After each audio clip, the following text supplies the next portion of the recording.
Hello hello.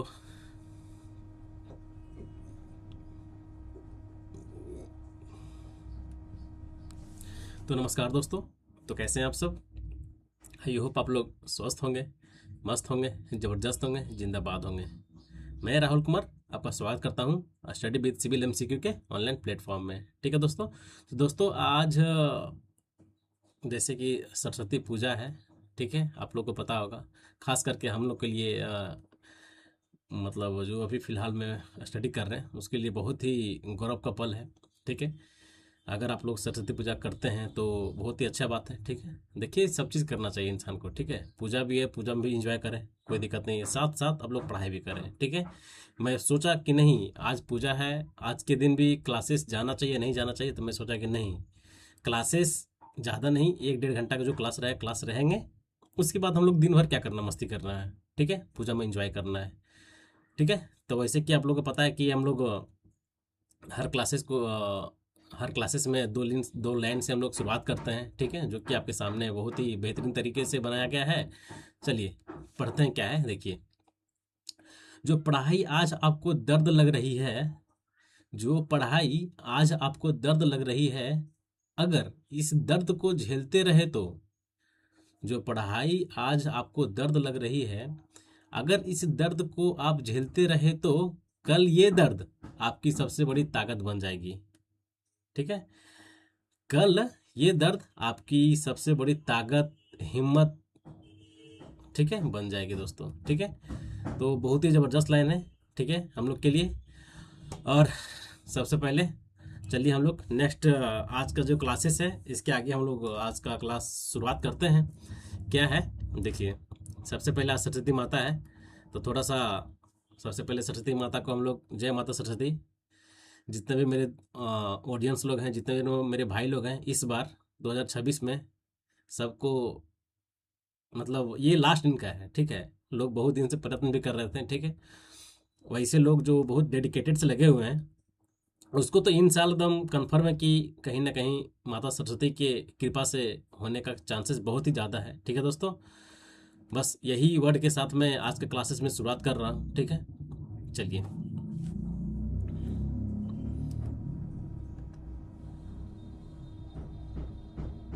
चलिए दोस्तों, तो आप लोग भी रेडी हो जाएं और आप लोग जवाब देने के लिए तैयार हो जाएं। क्वेश्चन भी आप लोग पढ़ें। क्या है क्वेश्चन देखें, क्या है थोड़ा बताएं आप लोग। देखिए फर्स्ट क्वेश्चन क्या है जी। फर्स्ट क्वेश्चन है कि in which of the flowing textures of a rock the arrangement of a minerals in the form of parallel layer. बताएं, इनमें अलग अलग टेक्सचर के रॉक रॉक जो रॉक होते हैं उसके टेक्सचर दिए गए हैं। ठीक है, आप इनमें पूछ रहा है कि इनमें से कौन सा मिनरल है जिसका लेयर जो होता है, फॉर्म ऑफ लेयर होता है, वो पैरेलल लेयर में होता है। ठीक है, बताएं। आप लोग सबसे पहले ये समझते होंगे टेक्सचर मीन्स क्या होता है। ये टेक्सचर इसका मतलब क्या होता है, मतलब होता है किसी भी रॉक का शेप हो गया, साइज हो गया, और वो रॉक जो है किस टाइप के मिनरल से बने हुए हैं, वही उसी को हम लोग उसी को ये बोल रहा है टेक्सचर। ठीक है, टेक्सचर्स ऑफ रॉक। ठीक है, तो सबसे पहले हम लोग इस क्वेश्चन के माध्यम से पहले हम लोग इसका आंसर लगाएंगे कि इसका आंसर कौन सही है। इसके बाद ये सारे जो अलग अलग जैसे आपका पोरोलेथ प्रोपोरेथिक जो दिया गया है, फोलिएटेड जो है, पैसोलिथिक है, ठीक है, कोग्लोमेरिएट क्या है, ये सारे आपका अलग अलग टेक्सचर ऑफ रॉक्स रॉक्स के टेक्सचर हैं, अलग अलग शेप के हैं, अलग अलग साइज के हैं, अलग अलग जगह पे इसके यूज़ किए जाते हैं, और उसके बारे में हम लोग पूरी तरह से डिटेल पढ़ेंगे दोस्तों। देखिए इसमें क्या पूछा कि the arrangement of minerals in the forms of parallel layer. था पैरेलल लेयर में हम लोग कौन से टेक्सचर को हम लोग, कौन से टेक्सचर का फॉर्म होता है इनमें से, तो ये जो आपको देख रहे हैं कि फोलिएटेड रॉक्स जो होता है ये एलवेज पैरेलल लेयर में होते हैं। ठीक है, foliated rock always parallel layer में होते हैं। ठीक है, चलिए थोड़ा पेन का कलर मैं चेंज कर लूँ तो थोड़ा और अच्छा रहेगा। चलिए, अब बात रहा कि ये क्या है, पीसोलिथिक। पीसोलिथिक क्या होता है? पीसोलिथिक भी एक टाइप का टेक्सचर ऑफ ए रॉक है। ठीक है, रॉक का भी टेक्सचर है ये। तो मेनली इसका जो शेप होता है, इसका शेप लार्ज शेप होता है, इसका ग्रेन जो इसमें होते हैं, ग्रेन लार्ज ग्रेन होते हैं। कैसा? Large grain. ठीक है, large grains with large pisolithic, large grain with like as peas, मतलब इसका जो शेप होते हैं आपको मटर के दाने के जैसे उतने बड़े बड़े शेप होते हैं इसका, जो कि हम जिसको हम लोग क्या बोलते हैं, पेसोलिथिक बोलते हैं। ठीक है, अब हम लोग जान लेते हैं कि आपका कॉन्ग्लोमिरेट्स, कॉन्ग्लोमिरेट्स क्या होता है। कॉन्ग्लोमिरेट्स क्या होता है, कॉन्ग्लोमिरेट्स भी आपका टेक्सचर ऑफ ए रॉक है। ठीक है, इसका जो शेप होता है, इसका जो रॉक होता है, कॉन्ग्लोमिरेट्स का जो टेक्सचर ऑफ ए रॉक होता है, इसका रॉक जनरली राउंडेड शेप का होता है। ठीक है, कैसा हम लोग लिख सकते हैं, the grain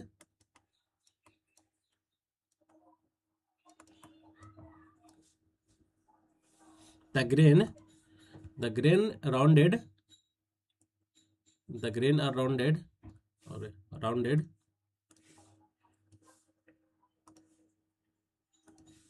grain are rounded with different shape. इसका शेप जो होता है कैसा होता है, राउंडेड शेप होता है, और ये डिफरेंट डिफरेंट शेप्स के होते हैं,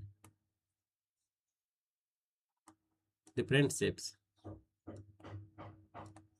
ठीक है, और इसका एक पॉइंट हम लोग जान सकते हैं, इसका जो ये जो कॉन्ग्लोमेरेट्स है, इसमें कुछ आपका सिमेंटेनियस प्रॉपर्टी भी पाए जाते हैं। ठीक है, सिमेंटेनियस प्रॉपर्टी इट मीन्स कि बाइंडिंग मटेरियल का भी, बाइंडिंग मटेरियल के जैसा ये थोड़ा सा वर्क करता है। ठीक है, then it is suitable for a, हम लोग बोल सकते हैं कि they are possess like cementitious property.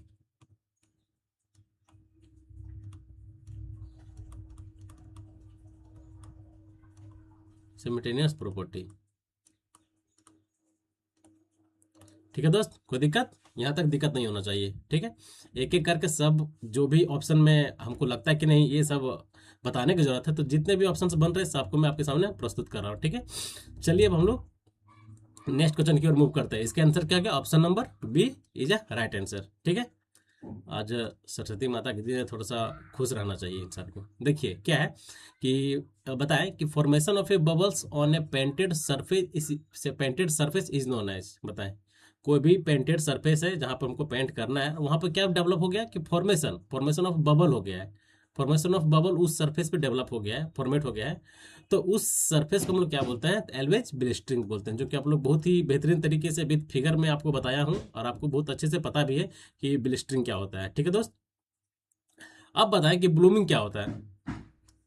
सारा फिगर बताया गया है, विथ फिगर के साथ आपको बताया गया है, मतलब फूलना, फूलना। ठीक है, ब्लूमिंग मतलब क्या होता है, फूलना।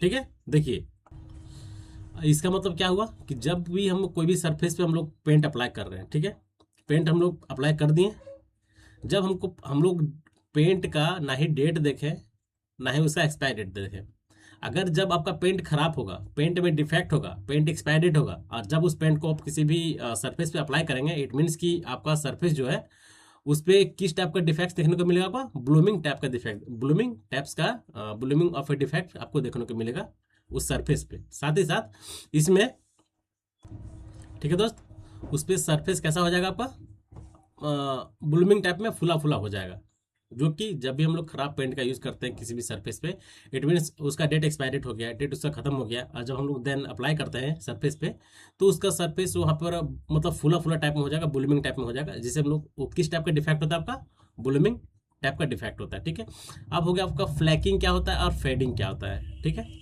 फेडिंग क्या होता है, फेडिंग बताए, फेडिंग आपका क्या होता है कि जब भी सूर्य के प्रकाश से, मतलब सनलाइट से ग्रेजुअली जब मेरा पेंट का पेंटेड एरिया है धीरे धीरे लॉस होते जाता है, ठीक है, ग्रेजुअली, तो ये जो आपका किसके प्रेजेंस से हो रहा है, सूर्य के प्रकाश के कारण से जो भी आपका पेंट का जो कलर है धीरे धीरे लॉस होते जा रहा है, उसे हम लोग क्या बोलते हैं, फेडिंग बोलते हैं। ठीक है, एक आपका फ्लैकिंग, फ्लैकिंग क्या होता है, फ्लैकिंग वैसा डिफेक्ट्स ऑफ ए पेंट है, ये जब भी किसी भी सरफेस पे हम लोग अप्लाई करते हैं, इट मीन्स कि उसका एडहेसिव प्रॉपर्टी बहुत कम होता है, जिसके कारण ये पेंटेड ये फ्लैकिंग जो होता है बोल सकते हैं कि जिसका जो एडेसिव प्रॉपर्टी है बहुत कम होता है, ठीक है, बहुत कम एडेसिव प्रॉपर्टी होता है, जिसके कारण आपका फ्लैकिंग फेनोमेना डिफेक्ट्स, फ्लैकिंग डिफेक्ट्स देखने को मिलते हैं दोस्तों, ठीक है। ये सारे डिफेक्ट का आपका आप लोग विथ हिंदी से हम लोग समझ गए कि हिंदी से क्या होता है, ठीक है। बाकी आपका इसका फिगर के विथ फिगर के माध्यम से भी हम लोग समझ चुके हैं, ठीक है। कोई दिक्कत तो नहीं होना चाहिए कि डिफेक्ट्स इन पेंट में कौन कौन से पेंट होते हैं, इसका फंक्शन क्या होता है। मेन देखिए एग्जामिनेशन से पूछने लायक कौन कौन से हैं आपका, ये ब्लूमिंग है, एग्जामिनेशन में लायक एकदम कंफर्म कि आपको आ सकता है, आता ही है। ब्लिस्टरिंग हो गया, फेडिंग हो गया, ठीक है। ये जो तीन अलग अलग टाइप डिफेक्ट्स ऑफ पेंट है, ये आपको एग्जामिनेशन में देखने को मिलेंगे दोस्तों, ठीक है। चलिए हम लोग नेक्स्ट क्वेश्चन की ओर आगे बढ़ते हैं।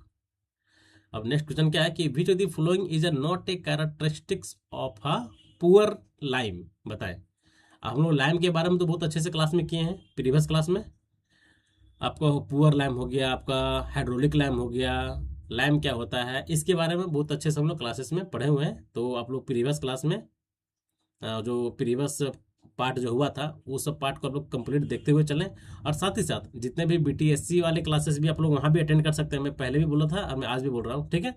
चलिए पहले इस क्वेश्चन का हम लोग सॉल्यूशन कर लेंगे। क्या होगा कि which of the following is not a characteristics of a poor lime, कौन सा पुअर लाइम का इनमें से कैरेक्टरिस्टिक्स नहीं है, ठीक है, नहीं है, नॉट पूछ रहा है ना। देखिए it makes paste, it makes thin paste with water, एकदम सही है, ये होता है, थिन पेस्ट होता है, ठीक है, पुअर लाइम में। Setting and hardening is fast, एकदम ये नहीं होता है इससे। Setting and hardening in fast, इसका रिलेशन इससे कुछ नहीं है, कोई रिलेशन नहीं है जो कि बोला जा रहा है, ठीक है। तीसरा देखिए क्या है कि the colour very with yellow to grey, एकदम सही है। Slaking required more time and so it heated slowly, एकदम सही है, ये लाइम का फंक्शन है, ठीक है।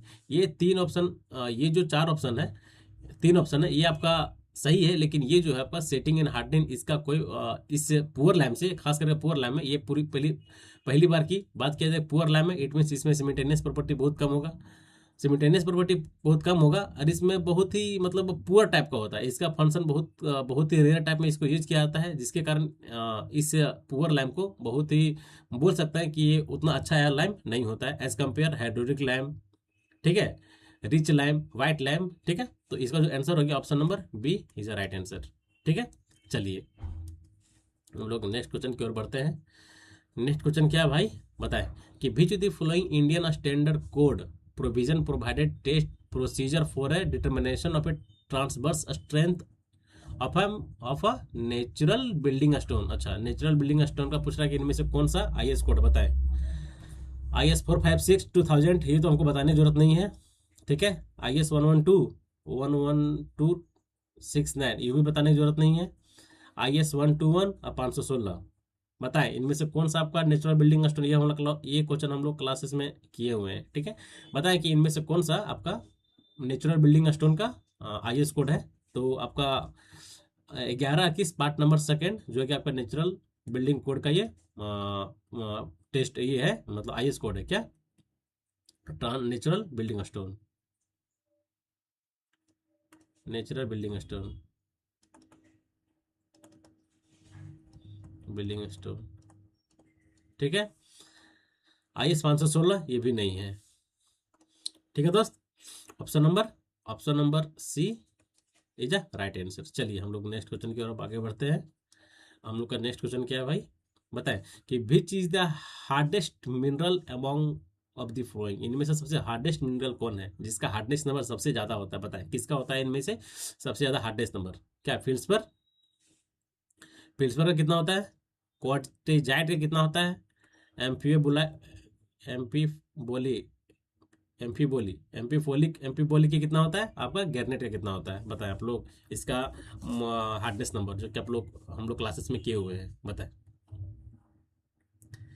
बताएं कितना होता है। ये देखिए जो आपका फील्ड्स पर है इसका कितना होता है 6 से, ठीक है, आपका आ गया फील्ड्स पर, ठीक है। तब फील्ड्स पर का हम लोग का मोहर्स जो हार्डनेस नंबर होता है इसका कितना होता है फील्ड्स पर का, बताएं आप लोग। इसका जो होता है कितना होता है 6 से 6.5 होता है दोस्त, कोई दिक्कत नहीं होना चाहिए। क्वार्टेजाइट इसका 7 होता है, ठीक है। एम्फी बोली का कितना होता है, 5 से 6 होता है, 5 से 6 होता है। ग्रेनाइट का आपका होता है, ग्रेनाइट का कितना होता है, ग्रेनाइट का आपका होता है 6.5 से 7.5, कितना 6.5 से 7.5, ठीक है। तो इसमें पूछ रहा है कि सबसे ज़्यादा हार्डेस्ट, मतलब सबसे ज़्यादा इसका किसका है इनमें से, हार्डनेस, हार्डनेस मिनरल का इनमें से सबसे ज़्यादा किसका है हार्डनेस। तो हम लोग देख रहे हैं कि सबसे ज़्यादा इसमें सबको क्वार्टेजाइट का ही दिख रहा है, बाकी सब इससे कम है, ठीक है। कौन, option number B is a right answer दोस्त, ठीक है। Option number B is a right answer. चलिए हम लोग नेक्स्ट क्वेश्चन की ओर आगे बढ़ते हैं। बताए, in a litre of a paint the volume of solid pigment, the volume of solid pigment is 400 CC, then the volume of non volatile binder is 600 CC, what is the pigment volume concentration. बताए formula क्या होता है pigment volume construction का, pigment volume concentration का formula क्या होता है, बताए क्या होता है जी, पिगमेंट वॉल्यूम कंसंट्रेशन का, द वॉल्यूम ऑफ पिगमेंट, ठीक है, क्या volume of pigment divided by volume of pigment, sorry volume of solid pigment plus volume of non volatile binder, यही तो होता है ना। पहले तो ये क्वेश्चन हम लोग पढ़े हुए हैं, फॉर्मूला भी हम लोग को याद है, तो बस उसमें फॉर्मूला बैठा दिया, आपका आंसर तुरंत आ जाएगा। देखिए percentage of pigment volume concentration क्या होता है, वॉल्यूम ऑफ पिगमेंट, ठीक है, वॉल्यूम ऑफ पिगमेंट, फिर हम लोग यहाँ देंगे क्या, volume of pigment plus volume of क्या, non volatile binder, volume of non volatile binder, volatile binder, ठीक है। कोई दिक्कत नहीं होना चाहिए। चलिए वॉल्यूम ऑफ पिगमेंट मेरा कितना है, देखिए तो वॉल्यूम ऑफ पिगमेंट कितना है, 400, 400 है ना, 400 divided by volume of pigment 400 plus 600, बस हो गया, और क्या कुछ थोड़ी करना है।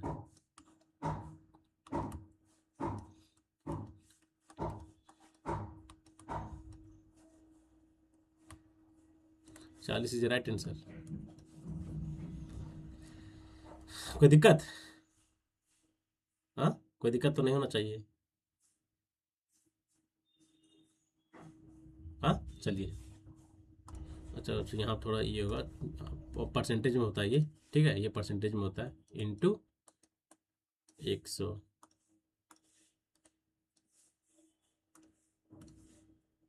इंटू 100, ठीक है। इसको आप सॉल्व कीजिएगा तो ऑटोमेटिक आपका 40 आपका इसका volume of pigment concentration answer आएगा, ठीक है। Option number C is a right answer दोस्त। कोई दिक्कत नहीं होना चाहिए, ठीक है। इजी क्वेश्चन था, इस फार्मूला का आप लोग याद रखें, ठीक है, एग्जामिनेशन में आपको देखने को मिल सकते हैं, ठीक है। Percentage of pigment volume concentration क्या होता है, percent volume of pigment divided by volume of pigment plus volume of non volatile pigment, ठीक है। दोनों का नीचे प्लस होता है और ऊपर में वॉल्यूम ऑफ पिगमेंट होता है, ठीक है। चलिए हम लोग नेक्स्ट क्वेश्चन की ओर बढ़ते हैं। क्या है कि which of the flowing proportion of a cement and standard sand is use in A cement motor will be testing the compressive and tensile strength of concrete. बताएं, ये तो इजी क्वेश्चन है जी। टेंसाइल एंड कंप्रेसिव स्ट्रेंथ जो हम लोग cube तैयार करते हैं, पहली बात कि हम लोग क्यूब का भी साइज जो उसमें हम लोग मोल्ड लेते हैं, मोल्ड का साइज बताइएगा कि इसमें कंप्रेसिव और टेंसाइल स्ट्रेंथ के लिए जो हम लोग मोल्ड यूज करते हैं उसका मोल्ड का साइज क्या होता है, मोल्ड साइज बताएं आप लोग, ठीक है।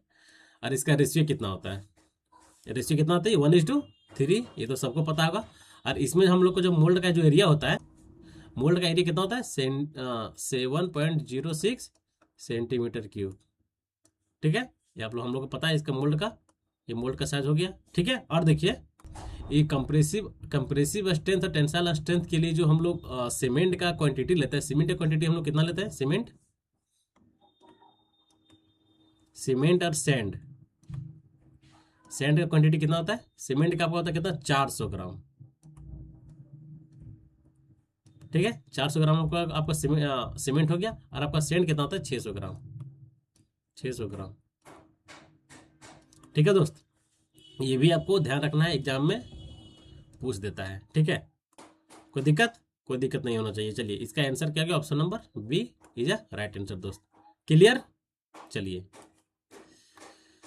अब नेक्स्ट क्वेश्चन क्या है, बताएं। Wrought iron contain carbon up to, wrought iron में कार्बन कंटेंट कितना होता है? रॉट आयरन में purest form of iron wrought iron, ठीक है। अब बताएं कि आपका कार्बन रॉट आयरन में कार्बन कंटेंट कितना होता है? लेस देन 0.1%, ठीक है। तो हम लोग देखते हैं कि 0.1% सबसे कम यही तो है, 0.1%। तो option number A is a right answer. कोई दिक्कत? कोई दिक्कत नहीं होना चाहिए। अब जो है इसमें हम लोग रॉट आयरन में इसमें क्या बोलते हैं, स्लैग का परसेंटेज कितना होता है? स्लैग का जो परसेंटेज होता है इसमें कितना होता है बताएं? 1 से 2% होता है दोस्तों, स्लैग का परसेंटेज किसमें? रॉट आयरन में, ठीक है। अभी एग्जामिनेशन में मेजरली आपका यही पूछा रहा है कि प्योरेस्ट फॉर्म ऑफ आयरन क्या होता है? रॉट आयरन होता है। रॉट आयरन होता है। रॉट आयरन में कार्बन का जो परसेंटेज होता है << होता है, ठीक है। कभी कभी आपको ये ऑप्शन भी देखने को मिल जाएगा, और कभी कभी इससे कम देगा तो इट मीन यहाँ से देख लेना कि कौन है 0.1% से कौन कम है, उसको हम सही करके हम लोग बढ़ जाना आगे, ठीक है। अब हमें आप ये बताएं कि पिग आयरन में एक होता है पिग आयरन, ठीक है, एक होता है पहला, दूसरा हो गया कास्ट आयरन, ठीक है। कास्ट आयरन में और पिग आयरन में कार्बन का परसेंटेज आप लोग बताएं, कार्बन परसेंटेज, कार्बन परसेंटेज। और सबसे ज्यादा हाईएस्ट कार्बन परसेंटेज कौन से आयरन में, कौन से मटेरियल में होते हैं, ठीक है। कौन से मटेरियल में होते हैं सबसे ज्यादा कार्बन का परसेंटेज बताएं।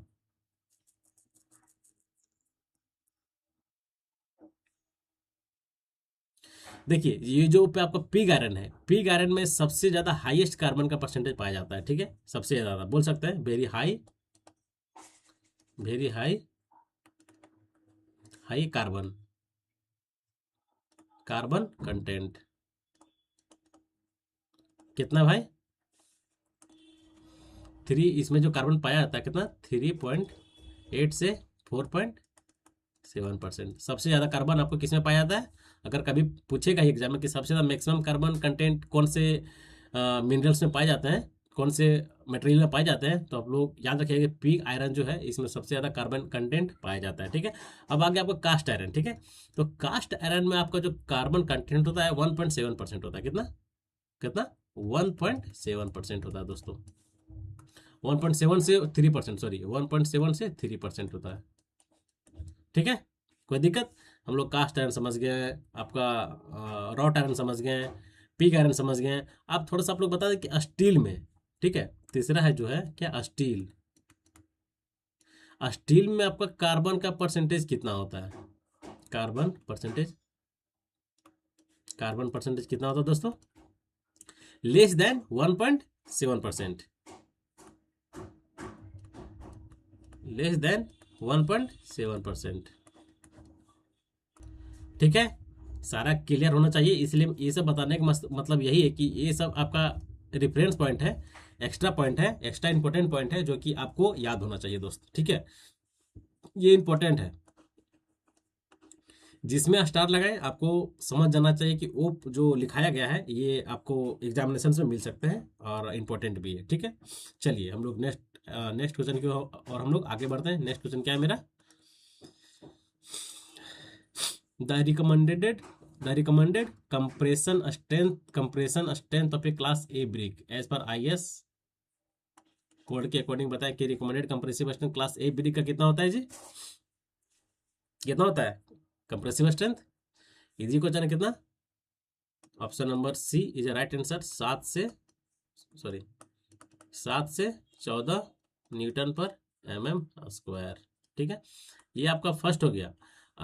ये हो गया क्लास ए के लिए, क्लास ब्रिक के लिए, ए क्लास ब्रिक के लिए। एक होता है आपका ए क्लास ब्रिक के लिए, क्या?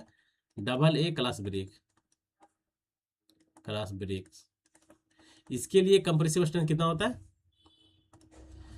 इसके लिए कंप्रेसिव स्ट्रेंथ कितना होता है ए क्लास ब्रिक के लिए, तो greater than 14 newton per mm square. ठीक है, दोनों देखना है कि ए क्लास में कितना होता है, ए क्लास ब्रिक का कंप्रेसिव स्ट्रेंथ कितना होता है, देन आपका कि डबल ए क्लास ब्रिक के लिए कंप्रेसिव स्ट्रेंथ कितना होता है। ठीक है, तो आपको 7 से 14 आपको ध्यान रखना है। ठीक है, और ग्रेटर देन 14। ठीक है, चलिए इसका जो ऑप्शन हो गया option number C is a right answer दोस्त। चलिए नेक्स्ट क्वेश्चन की हम लोग आगे बढ़ते हैं। बताएं कि the dimension of 4 type of burn clay brick, क्या है, बर्न क्ले ब्रिक। ठीक है, PQRST दिया गया। ठीक है, डायमेंशन दिया गया है बर्न क्ले ब्रिक का। ठीक है, टेकन फ्रॉम अ 5 साइट, जो कि अलग अलग 5 साइट से मंगाया गया है, अलग अलग साइज का ब्रिक को। ठीक है, कैसे टाइप का ब्रिक है, बर्न क्ले ब्रिक है, जो कि अलग अलग साइड से मंगाया गया है। ठीक है, कोई दिक्कत नहीं। Identify the brick should be all under the category of standard modular size of common burn clay brick. Standard modular size of पूछ रहा है, क्या standard modular size of burn clay brick का स्टैंडर्ड मॉडुलर साइज क्या होता है as per 1071992 के according आप बताएं कितना होता है जी। इजी क्वेश्चन है, गलती नहीं होना चाहिए। हाँ, कितना होता है, हम लोग जानते हैं कि इसका जो साइज होता है क्या होता है, 19 × 9 × 9 स्टैंडर्ड साइज हो गया, 19 × 9 स्टैंडर्ड साइज हो गया एस। देन आपका इसके बाद क्या 90 19 × 9 ये 19 × 9 × 4 ये दोनों साइज होता है स्टैंडर्ड साइज। ठीक है, किसका, identify the burn clay brick का। ठीक है, बर्न क्ले ब्रिक का जो साइज होता है स्टैंडर्ड ये होता है। ठीक है, option number D is a right answer दोस्त। ठीक है, कोई दिक्कत नहीं होना चाहिए, इजी क्वेश्चन था। चलिए हम लोग अब नेक्स्ट क्वेश्चन की ओर आगे बढ़ते हैं। बताए according to IS 383 sand may be also be called uncrushed sand. बताए 383 के अकॉर्डिंग, IS 383 के अकॉर्डिंग इनमें से कौन सा क्रस्ट एग्रीगेट सैंड है। बताए अनक्रस्ट, इनमें से अनक्रस्ट सैंड किससे बोला जा रहा है, क्या वो मिक्स सैंड होता है 383 के अकॉर्डिंग के अनुसार, एकदम नहीं। नेचुरल सैंड, एकदम सही, option number B is a right answer दोस्त, B is a right answer. कोई दिक्कत, IS 383 सैंड में भी also called a uncrushed sand. ठीक है, अनक्रस्ट सैंड वो नेचुरल सैंड होता है। ठीक है, चलिए option number B is a right answer. हम लोग नेक्स्ट क्वेश्चन की ओर आगे बढ़ते हैं अब। अच्छा क्वेश्चन है, बताए सीमेंट से रिलेटेड है, हम लोग सीमेंट के बारे में बहुत ही अच्छे से क्लासेस में हम लोग पढ़े हुए हैं, तो शायद ये सब क्वेश्चन में अब दिक्कत नहीं होना चाहिए, है कि नहीं। क्योंकि हम लोग क्लासेस में भी बहुत अच्छे से इसका बक्स कंपाउंड हो, सीमेंट का कंपाउंड हो, इसका प्रॉपर्टी क्या क्या होता है, सारे कहाँ यूजेज हैं, सारे हम लोग बहुत अच्छे से पढ़ चुके हैं। अब इसका गलती नहीं होना चाहिए। चलिए बताइए, लाइम का यूज हम लोग कहाँ करते हैं, एल्केलिस का क्या फंक्शन होता है, एल्यूमिनियम का क्या प्रॉपर्टी होता है, एंड देन आपका आयरन ऑक्साइड का क्या प्रॉपर्टी होता है। ठीक है, तो हम लोग पहले भी पढ़े थे कि आपका मैच दी फॉलोइंग वाले क्वेश्चन को कैसे लगाना है भाई, कि सबसे पहले जो हमको आ रहा है जिसमें हम 110% श्योर हैं कि इसका मतलब एग्जांपल दे रहे हैं कि लाइम, लाइम के बारे में हम लोग क्या जानते हैं, लाइम क्या करता है, वो स्ट्रेंथ प्रोवाइड करता है, देन वो सीमेंट को अनसाउंड भी कर देता है। जब लैम जब एक्सेस हो जाएगा इट मीन्स कि सीमेंट को अनसाउंड कर देगा। इसके बारे में हम लोग को 110% पता है कि इसका ये फंक्शन होता है, इस टाइप से ये वर्क करता है, इस टाइप से ये काम करता है। ठीक है, चलिए देखते हैं। तो हमको देखते हैं कि लैम के बारे में, लैम देखते हैं कि हम लोग जो बोल रहे हैं कि वो स्ट्रेंथ को इंक्रीज कर देता है, स्ट्रेंथ इम्पार्ट स्ट्रेंथ। देखिए ए का सी, ठीक है, क्या करता है, स्ट्रेंथ को इम्पार्ट कर देता है। और देन जब आपका लैम का अगर जब लैम एक्सेस हो जाएगा, ठीक है, लैम एक्सेस, अरे यार एक मिनट थोड़ा सा, लाइम लैम जब एक्सेस हो जाएगा इसका परसेंटेज जो होता है, अगर एक्सेस हो गया, देन क्या करेगा, सीमेंट में जो अगर लैम का परसेंटेज एक्सेस हो गया देन ये सीमेंट को अनसाउंड कर देगा।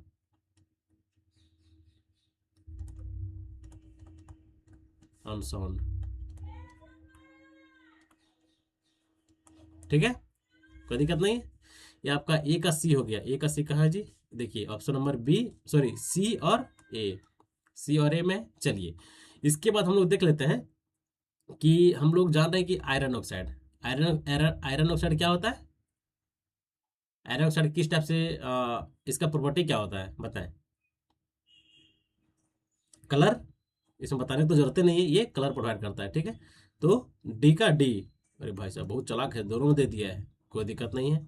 अब देखते हैं, अब देखते हैं हमको एल्कलीज के बारे में। एल्कलीज क्या करता है?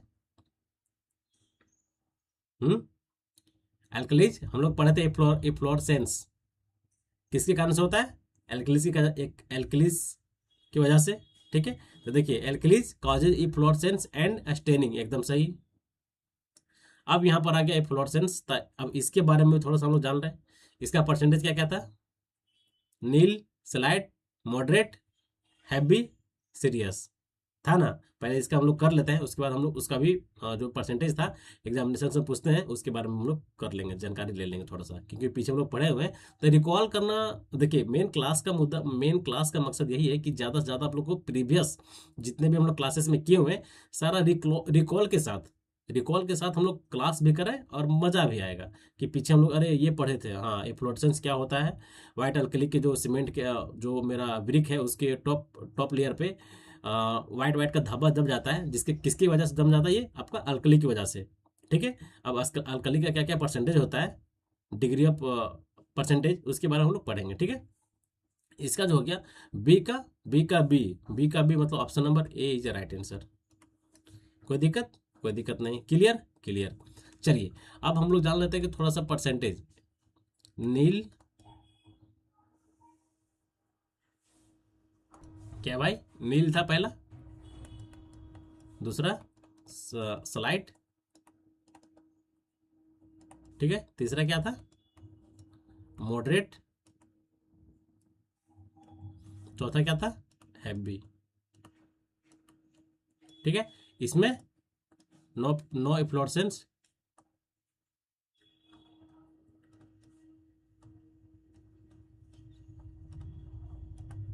No efflorescence. स्लाइड में कितना था? Less than 10%।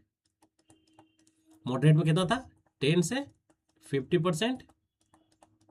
और हैवी में कितना था? Greater than 50%। कोई दिक्कत? कोई दिक्कत नहीं होना चाहिए, ठीक है। साथ साथ जो आपका टॉपिक एक दूसरे से रिलेट करता रहेगा उसका भी हम लोग पूरी तरह से डिस्कस करने वाले हैं दोस्तों। चलिए इसका आंसर हो गया क्या? Option number A is right answer, जो कि मैं बता चुका हूं। चलिए अब नेक्स्ट क्वेश्चन की ओर हम लोग आगे बढ़ते हैं। अब नेक्स्ट क्वेश्चन क्या है बताएं? क्या है जी?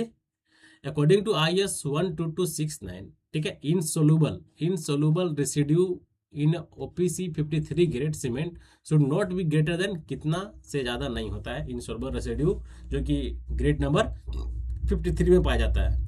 बता कितना ज़्यादा नहीं होता है? तो 4% से ज़्यादा नहीं होता है इनसोलूबल रेसिड्यू, ठीक है। Option number C is right answer दोस्त। ओके चलिए अब हम लोग नेक्स्ट क्वेश्चन की ओर आगे बढ़ते हैं।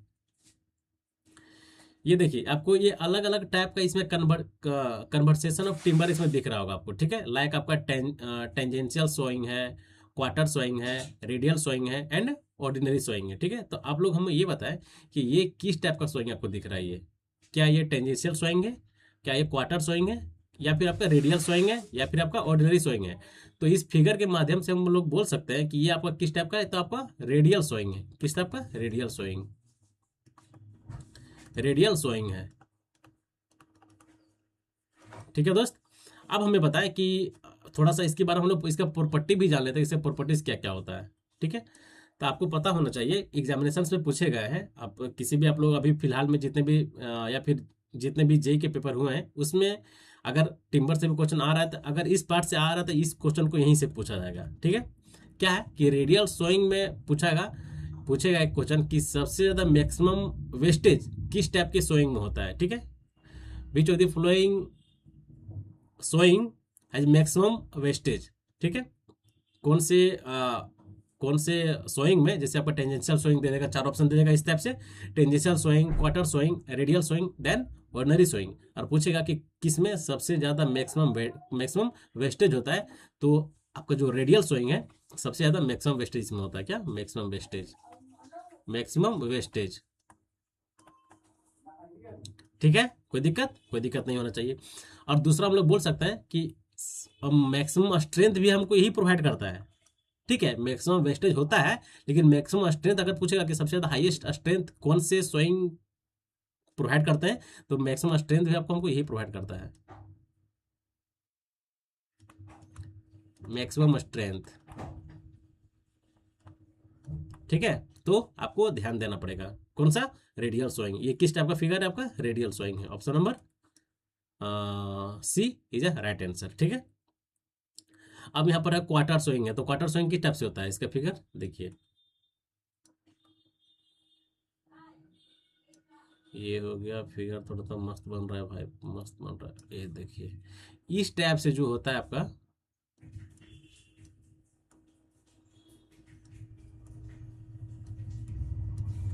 ठीक है, ये क्या होगा, क्वार्टर सोइंग, क्वार्टर सोइंग। कोई दिक्कत नहीं। टेंजेंशियल स्विंग भी आपका इस टाइप से होता है। ये आपका फिगर है, ये आपका टिम्बर का क्रॉस सेक्शन है। अरे यार थोड़ा सा गलत हो गया ये फिगर।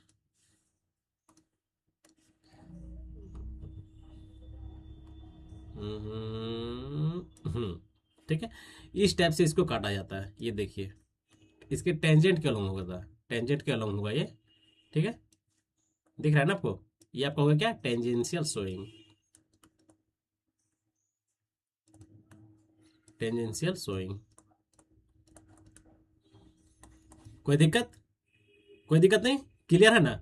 चलिए इसका आंसर तो पता चल गया कि हम लोग क्या है, सी इज राइट आंसर। चलिए हम लोग नेक्स्ट क्वेश्चन की ओर मूव करते हैं।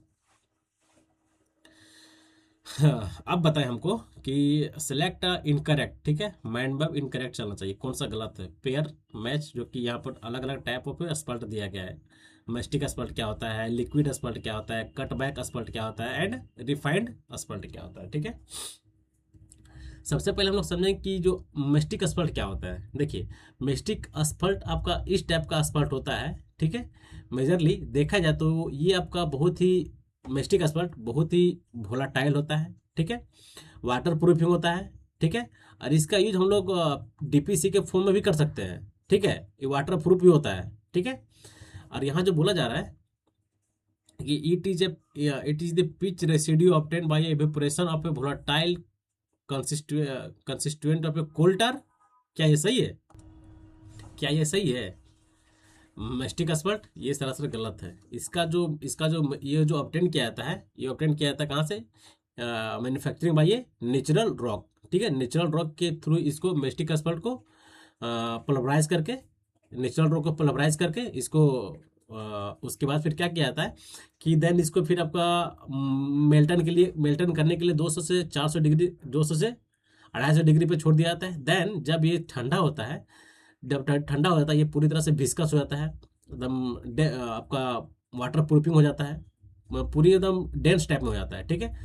आप लोग देखेंगे अलकतरा, ठीक है, उसी टाइप का होता है। और देन इसका यूज हम लोग कर सकते हैं, ठीक है। लेकिन यहाँ जो बोल रहा है कि it is obtain residue obtain by ये evaporation of a volatile consistent of coal tar, एकदम कोल टार से ये होता ही नहीं है, इस तरह से गलत है, ठीक है।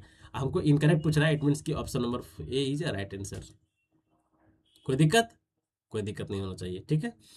देखिए दूसरा क्या है, liquid asphalt. It is a viscous residue obtained by the distillation of a spalt by a crude oil, एकदम 110% सही है, कोई दिक्कत नहीं है, ठीक है। Distillation of a liquid asphalt में किस टाइप का डिस्टिलेशन होता है, इसमें आपका distil obtain by viscous viscous residue obtain by distillation of a asphaltic of a crude oil, ठीक है, जो कि पेट्रोलियम प्रोडक्ट है।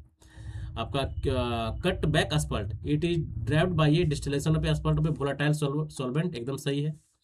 Refined asphalt, it is obtained by a heating of A pitch to drive off water and to draw off mineral matters, एकदम सही है, ठीक है। सबसे ज्यादा मतलब गलत अगर बोला जाए तो हमको इनकरेक्ट पूछ रहा है, इट मीन्स की option number A is right answer, ठीक है। क्लियर है दोस्तों। चलिए हम लोग अब नेक्स्ट क्वेश्चन की ओर आगे बढ़ते हैं।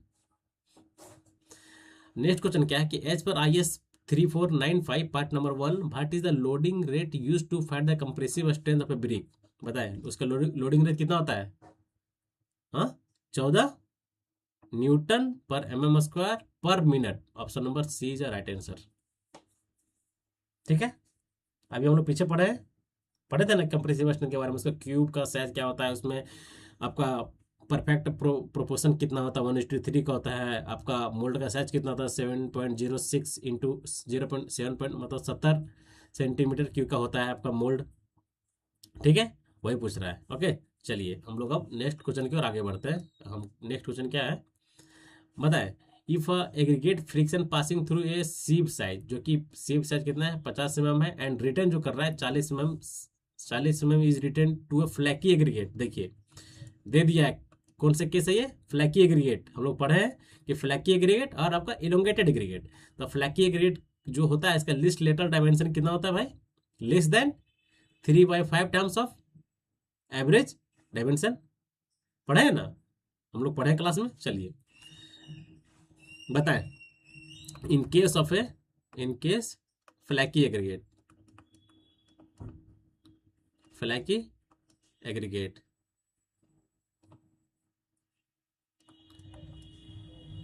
क्या होता है, list lateral dimension 3/5 times of 3/5 times of average dimension.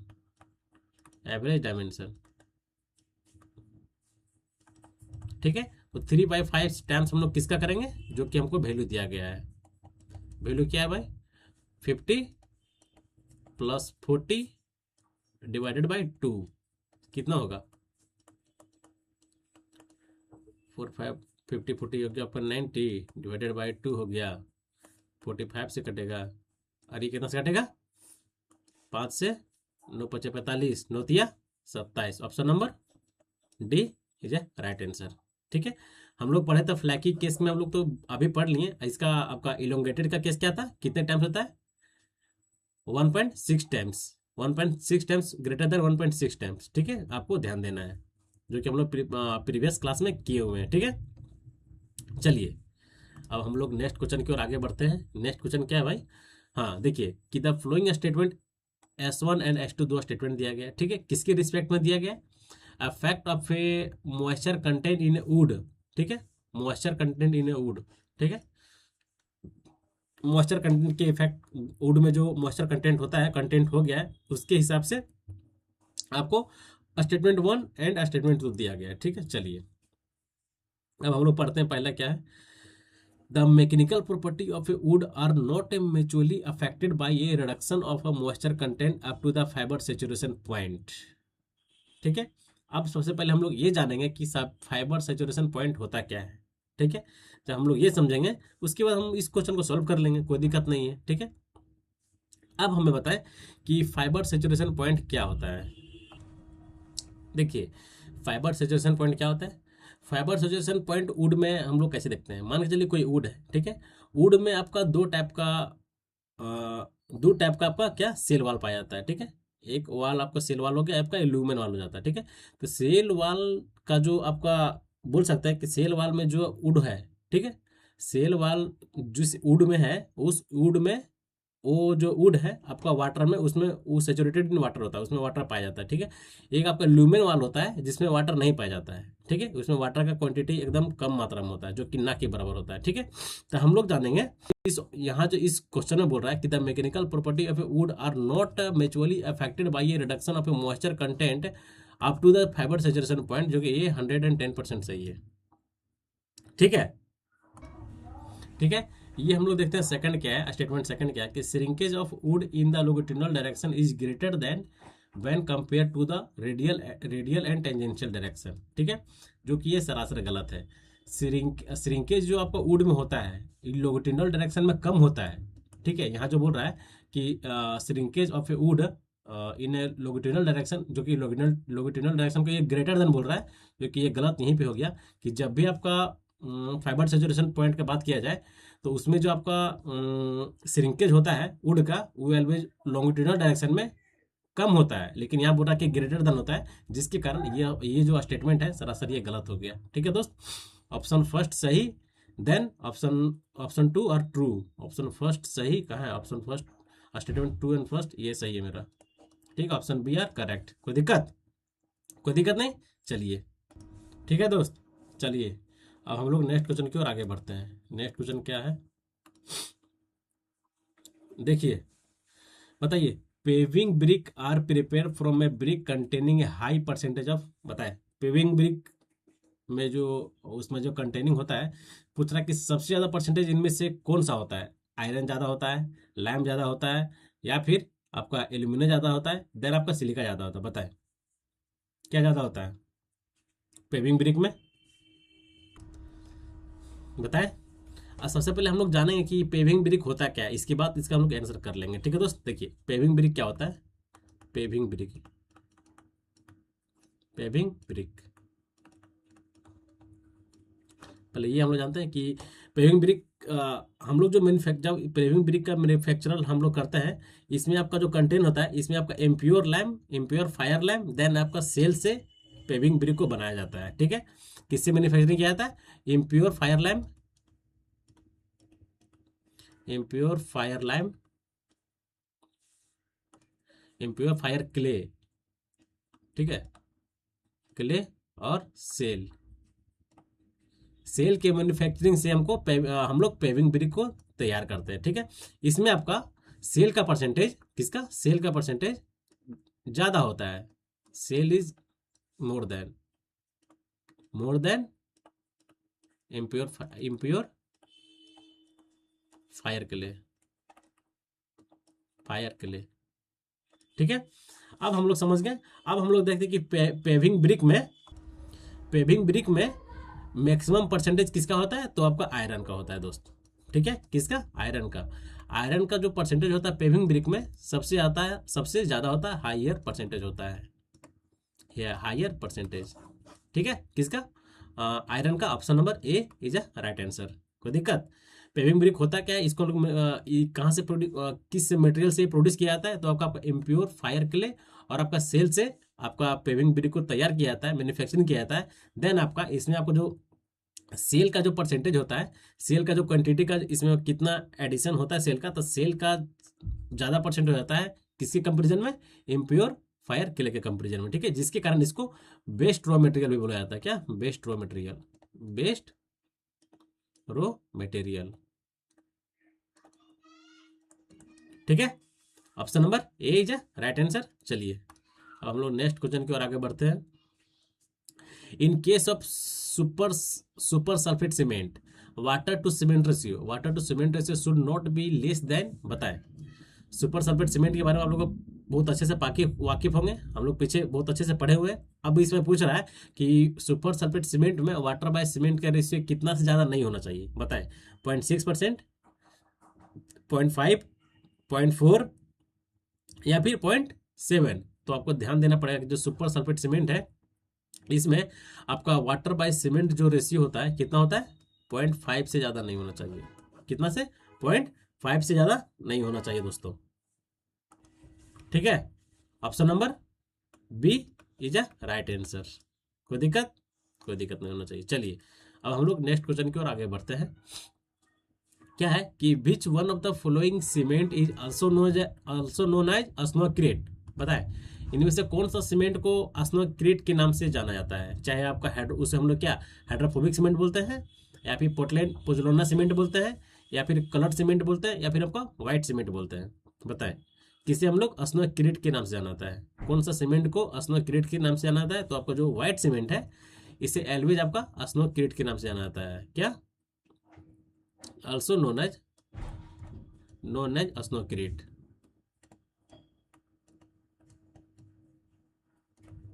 ठीक है, option number D is a right answer. ठीक है दोस्त, चलिए हाँ अभी हम लोग पीछे जस्ट किए इस टाइप का क्वेश्चन कि the flakiness index in it not applicable to the aggregate size smaller than, कितना से छोटा नहीं होना चाहिए? 6.3 mm से छोटा नहीं होना चाहिए। ठीक है दोस्त, 6.3 mm से छोटा नहीं होना चाहिए। किसके केस में? फ्लैकिनेक्स इंडेक्स के केस में।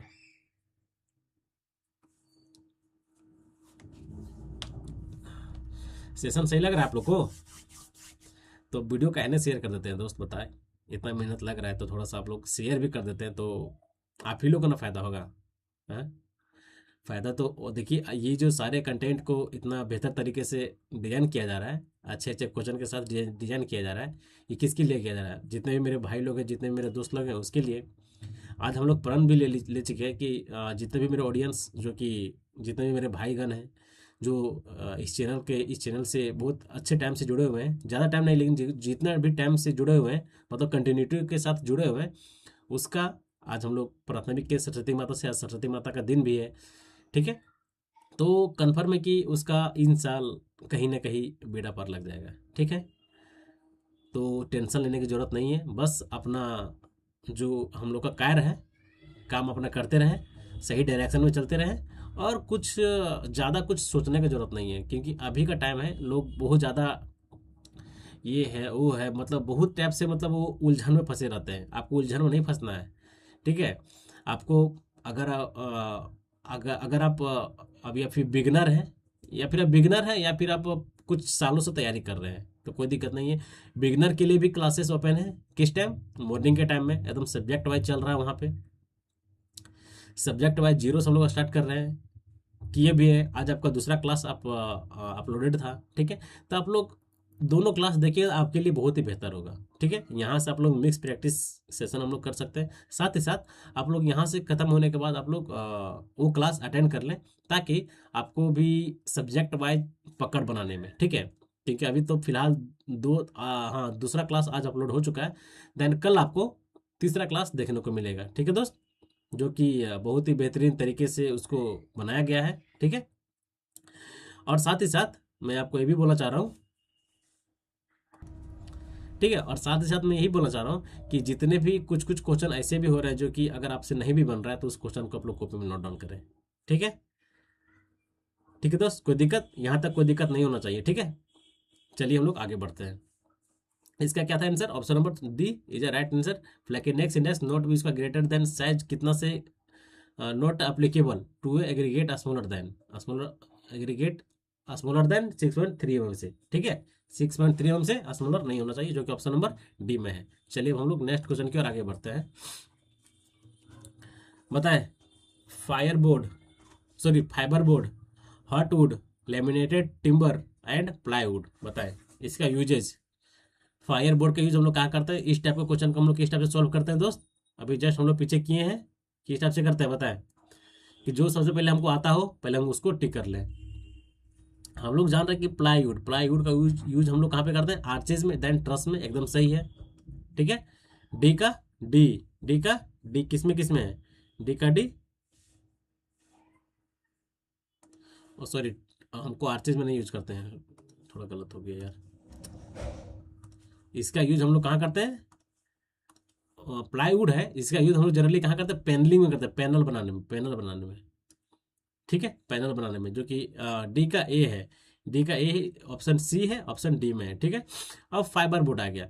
फाइबर बोर्ड एक इसका प्रॉपर्टी यही होता है कि यह जो फाइबर बोर्ड है, यह आपका इंसुलेशन मटेरियल होता है, ठीक है। और साथ ही साथ ये थर्मल इंसुलेशन होता है, साथ ही साथ ये मोस्ट ड्यूरेबल भी होता है, ठीक है। फाइबर बोर्ड, फाइबर बोर्ड क्या होता है? मोर इंसुलेशन, मोर इंसुलेशन, मोर इंसुलेशन मटेरियल होता है, एंड डक्टाइल, ड्यूरेबल, ड्यूरेबल होता है, मोर ड्यूरेबल होता है, ठीक है। तो हमको देखा जाए तो यूज जो आपका फाइबर बोर्ड होता है, फाइबर बोर्ड का जो आपका ऑप्शन हो गया, option number insulation, option number B, ठीक है। Option number B is right answer दोस्त। ए का टू किस में है? ठीक है, तो ये जो आपका ए था, ए का ऑप्शन क्या हो गया? Option number B. देखते हैं किस में है ए का ऑप्शन। ए का ऑप्शन आपका ऑप्शन नंबर बी, ये दोनों में। अरे भाई गजब, यही तो है, इसमें तो डी दिया था ना, तो option number C is right answer. C is right answer, कोई दिक्कत? फाइबर बोर्ड, जो कि इसका जो मेन प्रॉपर्टी होता है, इसका प्रॉपर्टी यही होता है कि ये मोर इंसुलेशन होता है एंड ड्यूरेबल होता है। ठीक है, कोई दिक्कत नहीं होना चाहिए। प्लाईवुड का यूज हम तो शुरू में गलती से बोल दिए थे आर्च एंड टेरेस ट्रस बनाने में, जो कि गलत हो गया। प्लाईवुड का यूज हम लोग एलवेज करते हैं किसमें, पैनलिंग बनाने में, पैनल बनाने में। ठीक है, तो option number C is a right answer दोस्तों। चलिए, अब हमें आप बताएं कि which of the following statement is not correct with respect to wet process of manufacturing of a cement. अब हमें बताएं, सीमेंट को मैन्युफैक्चरिंग करने के लिए हम लोग दो प्रोसेस करते हैं। ठीक है, कौन कौन सा, wet process than dry process. चलिए इसके बारे में थोड़ा सा, अच्छा पहले हम लोग इस क्वेश्चन को डील कर लेते हैं, देन हम लोग वेट प्रोसेस के बारे में भी और आपका ड्राई प्रोसेस के बारे में भी बहुत अच्छे से जानकारी इकट्ठा करने वाले हैं दोस्त। ठीक है, देखिए क्या है कि which one of the following statement is not correct respect to a wet process manufacturing of cement. कोई दिक्कत नहीं है। इट रिक्वायर्ड लॉन्गर किल, एकदम सही है। It produce more homogeneous mix, एकदम सही। ये it less responsive to variable clinical, एकदम सही।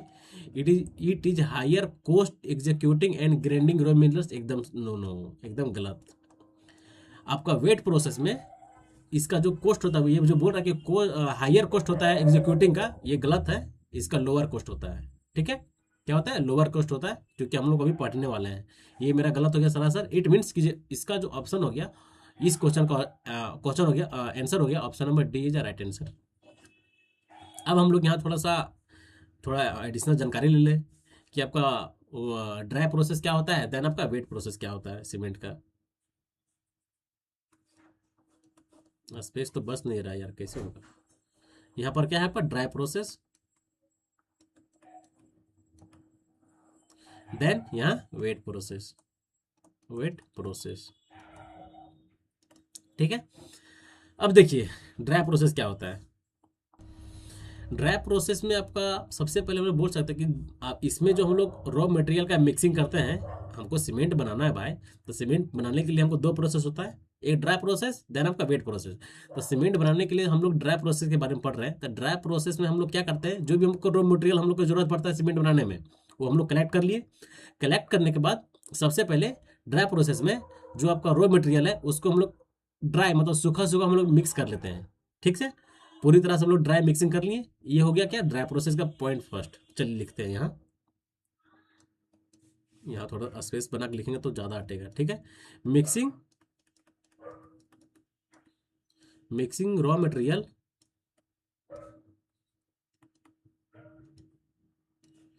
Material in a dry state.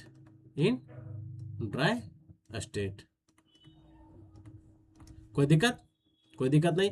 इसी तरह हम लोग यहाँ भी साथ साथ लिखता चलते हैं कि जो इसमें जो हम लोग वेट मिक्सिंग में जो हम लोग रॉ मटेरियल का मिक्स करते हैं, इसमें हम लोग पानी मिला देते हैं, मतलब पानी के साथ हम लोग मिक्स करते हैं। ठीक है, यहाँ पर हम लोग सूखे मिक्स कर रहे थे रॉ मटेरियल को, लेकिन इसमें हम लोग कितना आपका 35 से 50% हम लोग इसमें पानी ऐड करके रॉ मटेरियल को मिक्स करते हैं। ठीक है, देखिए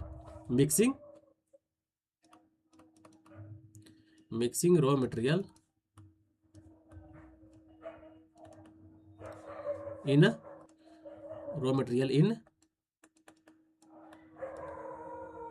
wash mill with 35 to 50% of water. ठीक है, कोई दिक्कत नहीं होना चाहिए।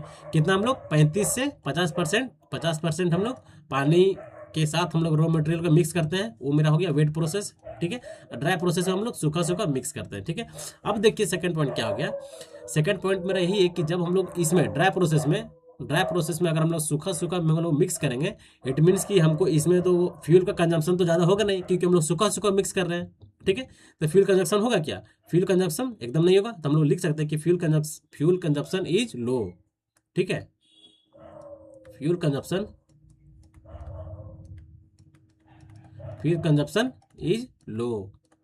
और यहाँ क्या लिख सकते हैं, क्योंकि इसमें पानी मिला रहे हैं, इट मीन्स कि इसको जब हम लोग प्रोसेस में करेंगे तो इसमें हमको ज़्यादा फ्यूल का जरूरत पड़ेगा कि नहीं, ज़्यादा फ्यूल का जरूरत पड़ेगा। इट मीन्स क्या, फ्यूल कंजप्शन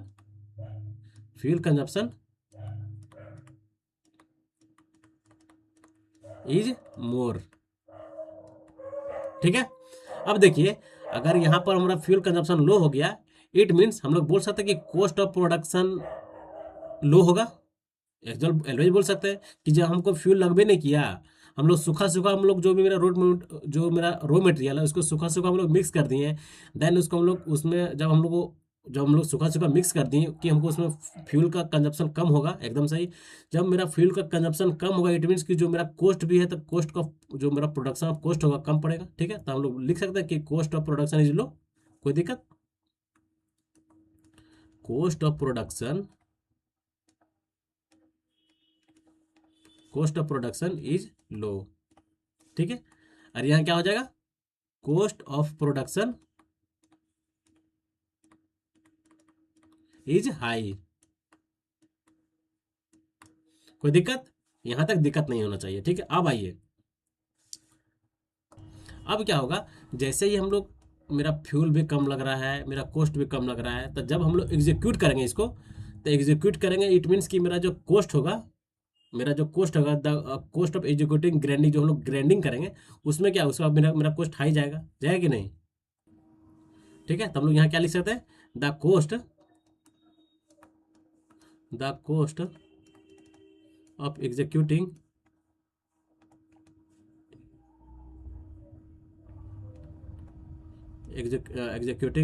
रॉ मटेरियल या फिर grinding material is high.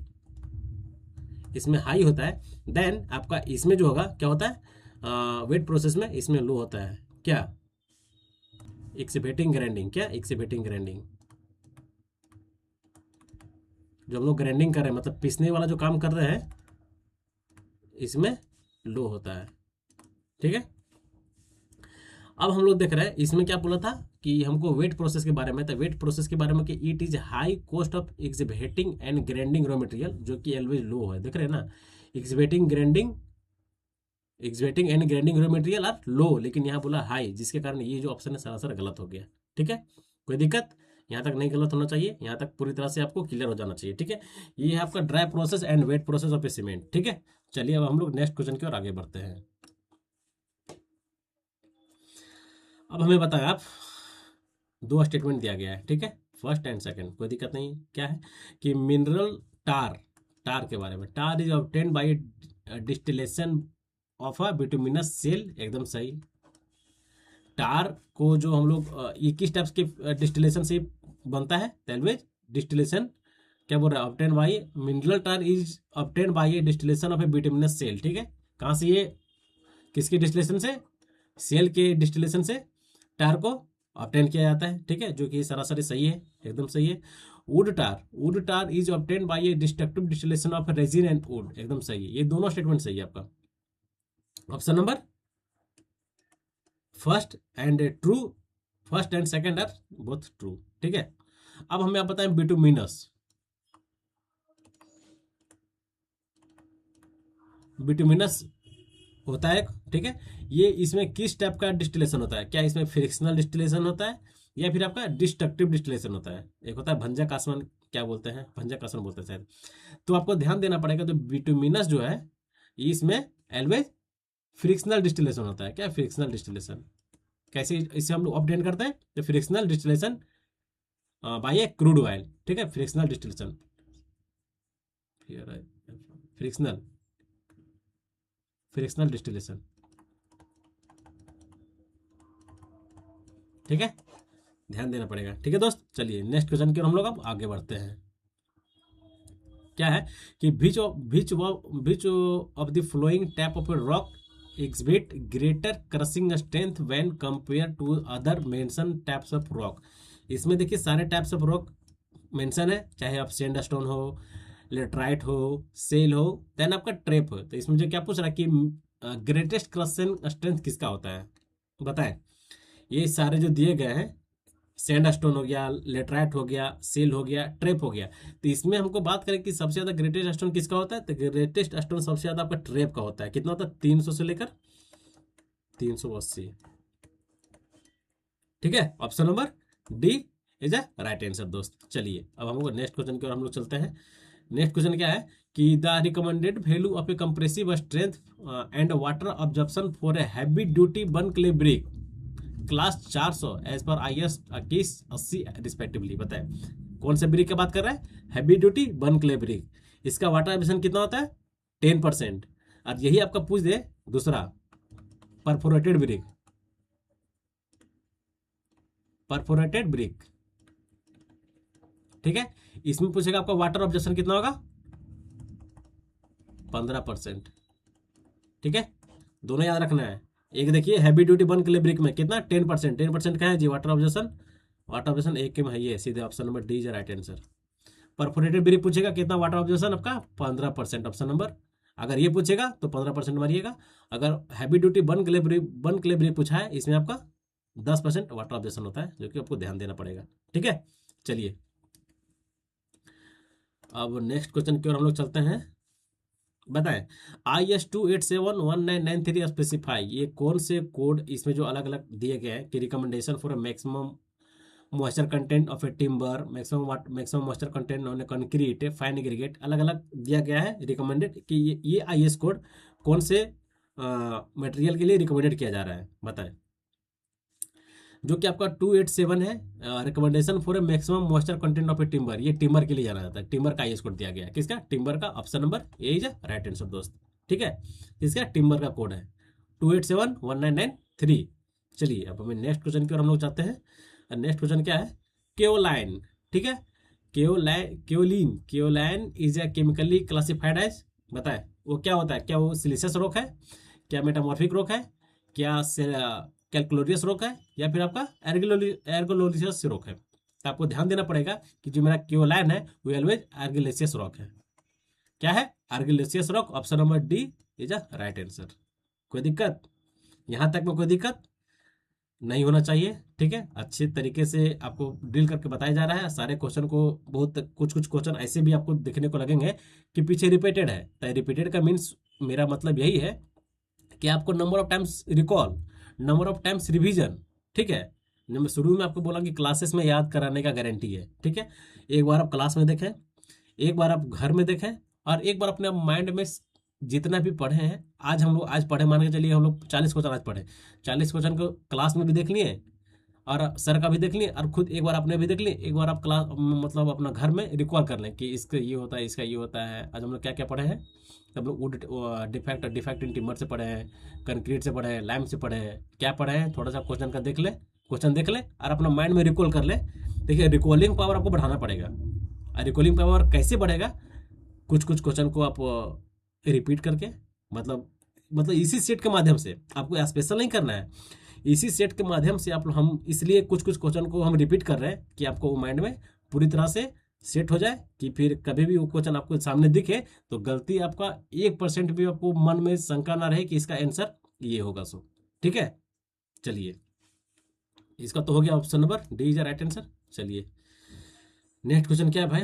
The density of aluminium compare to steel कितना होता है? डेंसिटी ऑफ एल्यूमिनियम 1/3 होता है। ठीक है, कितना? 1/3 is a right answer. Option number B is a right answer. ठीक है, चलिए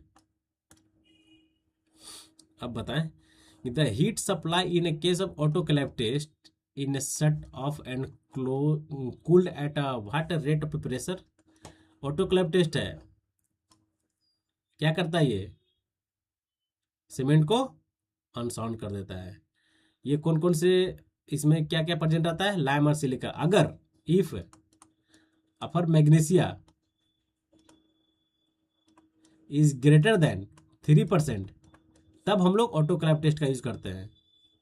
then it is use for autoclave test. Autoclave test okay. जब मेरा मैग्नीशिया का परसेंटेज 3% से ज्यादा हो जाएगा तब हम लोग ऑटोक्लेव टेस्ट का हम लोग यूज करेंगे। अदरवाइज हम लोग कौन सा टेस्ट? एक और क्या होता है? ऑटोक्लेव और क्या? 2 टेस्ट होता है ना जी सोनेस फाइंड करने के लिए। एक ऑटोक्लेव हो गया, एक और बताएं आप लोग कमेंट में। इसमें क्या पूछा है कि coolant what rate of A pressure? तो इसका प्रेशर जो होता है कितना होता है? 0.1 न्यूटन पर mm²। ठीक है, 0. 0.1 न्यूटन पर mm स्क्वायर। एक और टेस्ट क्या होता है, दूसरा ली चार्टलियन ऑपरेटर्स टेस्ट। ठीक है, चलिए option number D is right answer दोस्त। अब हमें नेक्स्ट क्वेश्चन क्या है, अब नेक्स्ट क्वेश्चन बताए कि which of the following Bureau of Indian Standard IS code provided the value of a flakiness index and elongated index of a coarse aggregate, जो कि इसका कोड पूछ रहा है कि कोर्स एग्रीगेट और आपका फाइन एग्रीगेट का कोड कौन सा होता है, एलवेज 2386 part number 3 is right answer. Coarse index and coarse index, coarse elongation मतलब coarse aggregate and flaky aggregate का IS कोड क्या होता है, 2386। Option number C is right answer दोस्त। अब हमें बताएं कि as per IS 712 class D में हम लोग पढ़े हैं टाइप्स ऑफ लैम्प, ABCDEF तक हम लोग पढ़े हुए हैं। ठीक है, आप लोग वीडियो देखें, सारा क्लासेस में मेंशन किया गया है। ठीक है, अच्छे से उसका यूजेज कहाँ है, क्लास डी में कौन कौन से लैम्प आते हैं, सारा को आपको बताया गया है। क्लास डी में आपका क्या क्या आता है, डोलोमाइट लैम्प आता है, इसे और किस और इसमें और कौन सा लैम्प आता है, मैग्नीशिया लैम्प आता है, मैग्नीज लैम्प, मैग्नीज लैम्प, ये दोनों आता है आपका क्लास डी में। ठीक है, ये आपका हो गया क्या, class A eminently hydraulic, class B, class A, class सी।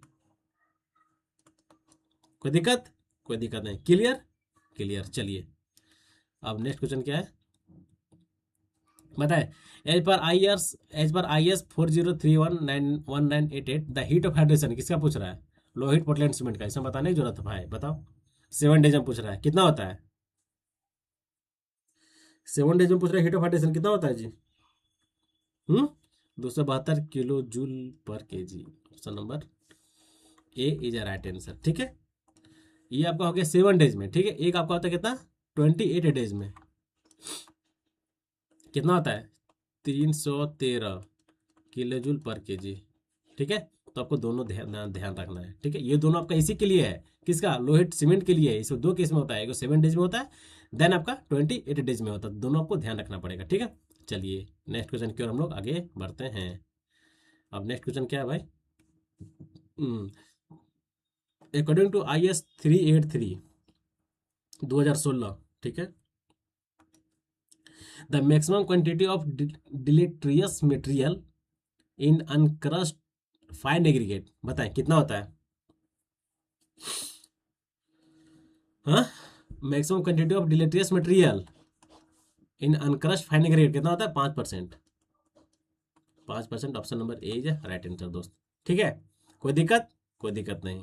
चलिए अब नेक्स्ट क्वेश्चन की ओर हम लोग बढ़ते हैं, अरे यार तो सेम क्वेश्चन है, option number A is right answer. अब चलते हैं हम लोग नेक्स्ट क्वेश्चन की ओर। तो आज का सेट का बहुत ही बेहतरीन लाजवाब क्वेश्चन जो यहीं पे समाप्त होता है। ठीक है, आज माता सरस्वती का पूजा भी है। ठीक है, तो आप लोग क्लासेस अटेंड कर लें, देन आप लोग पूजा में एकदम फुल इंजॉय करें। ठीक है, आप सरस्वती माता से आप लोग यही विनती करें कि हे माँ सरस्वती, इस बार हम 2026 में जितना भी हम प्रयत्न कर रहे हैं, इस बार हमें आप सफल बना दें। ठीक है, बस इसी इंटेंशन के साथ पूजा कीजिएगा ना, पूजा करने में आपको मन भी लगेगा और बहुत अच्छा, मतलब एक अलग टाइप का फील आएगा जी। मजाक नहीं बोल रहे, सही बोल रहे हैं आप लोग। कभी मतलब घर के आसपास तो पूजा होता होगा ना, कभी जाए क्या, उसमें तो आप लोग इन्वॉल्व होना ही है। ठीक है, तो बहुत ही अच्छा लगेगा, पूजा को एंजॉय करें। ठीक है, मिलते हैं नेक्स्ट क्लासेस में। जय हिंद, जय भारत, नमस्कार, ऑल, थैंक यू।